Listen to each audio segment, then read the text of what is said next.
કુંતાજી પોતાના જે ઉપર ઉપકાર કરેલા છે ભગવાન દ્વારિકાનાથ એ બધું ગણાવે છે કે દ્વારિકાધીશ તમારી કેટલી બધી કૃપા અમારા ઉપર. અરે મારા દીકરાઓને જ્યારે વનવાસ મળ્યું ને 12 વર્ષનો, ત્યારે દુર્યોધને શું કર્યું? એને ત્યાં દુર્વાસાજી 10,000 શિષ્યોની સાથે આવ્યા. એણે તો મહેલમાં આદર સત્કાર ખૂબ આપ્યા, પરંતુ એણે એવી યુક્તિ કરી.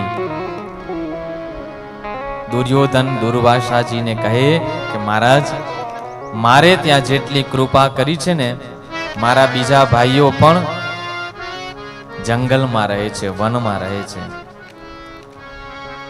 તમે ત્યાં જઈ અને એમના ઉપર પણ કૃપા કરો.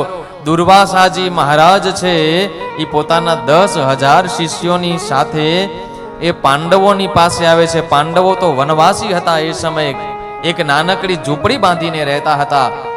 એમની પોતાની પાસે ખાવાનું બરોબર અન્ન નહીં.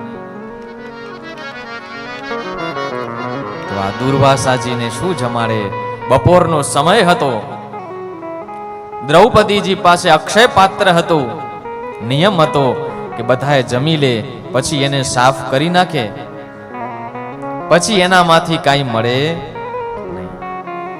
એના પૂર્વ જે કંઈ માંગે એ બધું જ મળે. આ બાજુ પાંડવોએ જમી લીધું, દ્રૌપદીજી પોતે જમી લીધું, પછી અક્ષય પાત્ર હતો એને સાફ કરી અને હજી મૂક્યું જ છે. અને ત્યાં તો દુર્વાસાજી પોતાના 10,000 શિષ્યોની સાથે આવ્યા. બપોરનો સમય એટલે યુધિષ્ઠિરજી મહારાજે એમને આગ્રહ કર્યો છે કે પ્રભુ પધાર્યા છો તો અમારે ત્યાં ભોજન ગ્રહણ કરો. દુર્વાસાજી કહે હા ઠીક છે, પણ એક કામ કરો, અમે છે ને સ્નાન કરીને આવીએ, મધ્યાહન સંધ્યા કરી લઈએ, ત્યાં સુધી તમે ભોજનની તૈયારી કરો. એક કુટિયામાં નાનકડી ઝૂંપડીમાં દ્રૌપદી બેઠા છે. યુધિષ્ઠિરજી મહારાજ તો આવીને કહી ગયા કે દેવી દુર્વાસાજી આવ્યા છે, એમના 10,000 શિષ્યોની સાથે એમને જમાડવાના છે આપણે. દ્રૌપદી વિચારે કે ઘરમાં આ ઝૂંપડીમાં કાંઈ છે નહીં અને આ 10,000 શિષ્યોને કઈ રીતે જમાડું? અક્ષય પાત્ર પણ મેં સાફ કરી દીધું છે, હવે એનામાંથી પણ કંઈ મળે એમ નથી. આ સંકટની સ્થિતિમાં દ્રૌપદીજીએ શું કર્યું?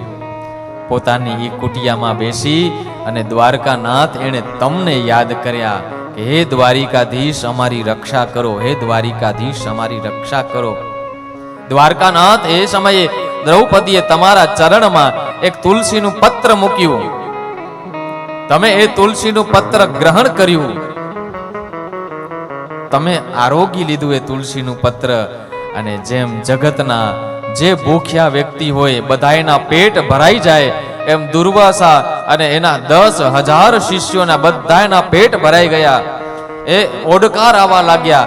આ કંઠ સુધી ભોજન કર્યું હોય ને એટલો એમને આનંદ આવવા લાગ્યો. જ્યાં સંધ્યા કરીને પાછા આવ્યા ને ત્યાં તો થયું, યુધિષ્ઠિરજી મહારાજ કહે કે બેસી જાઓ મહારાજ, હમણાં ભોજન કરાવીએ તમને. પણ દુર્વાસા કહે યુધિષ્ઠિર, હવે બીજી વખત તમારે ત્યાં ભોજન કરશું. હમણાં ખબર નહીં અમારા પેટ ભરાયેલા ભરાયેલા લાગે છે, એક અન્નનો કોળિયો પણ અંદર જાય એવી પરિસ્થિતિ નથી. પણ તમને ખૂબ આશીર્વાદ આપીએ છીએ, તમારો વિજય થાય એ આશીર્વાદ આપી અને દુર્વાસા ત્યાંથી ગયા. દ્વારકાનાથ આ બધું કોણે કર્યું છે? આ તમારી કૃપા છે. અને યાદ રાખો, આ જગતમાં છે ને બધાયના ટાણા, બધાયના સમય, બધાયના પ્રસંગ કનૈયો સાચવી લે છે સાહેબ. કોઈનો પ્રસંગ, કોઈનું ટાણું કૃષ્ણ ખરાબ થવા દેતા નથી. જેણે જેણે કૃષ્ણ ઉપર આધાર રાખ્યો છે, જેણે જેણે પોતાનો ભરોસો રાખ્યો કે મારા દ્વારકાનાથ બેઠા છે, મને ચિંતા ન હોય, એ વ્યક્તિઓના ટાણા, એ વ્યક્તિઓના પ્રસંગ ભગવાન દ્વારિકાનાથે ચોક્કસ સાચવ્યા છે. માટે ભરોસો કરવો ભગવાન દ્વારિકાનાથ ઉપર. અખૂટ હીરાની છો ખાણું. પ્રભુ તમે નિર્ધનિયાનું નાણું. ભગવાન કોઈ ગરીબ રંક વ્યક્તિ હોય એનું તમે સાચું ધન છો પ્રભુ. એની પાસે કંઈ ન હોય પણ તમારી ખાલી એ પુકાર કરે ને તોય તમે એનું સમય એનું ટાણું સાચવવા માટે પ્રભુ આવી જાઓ છો.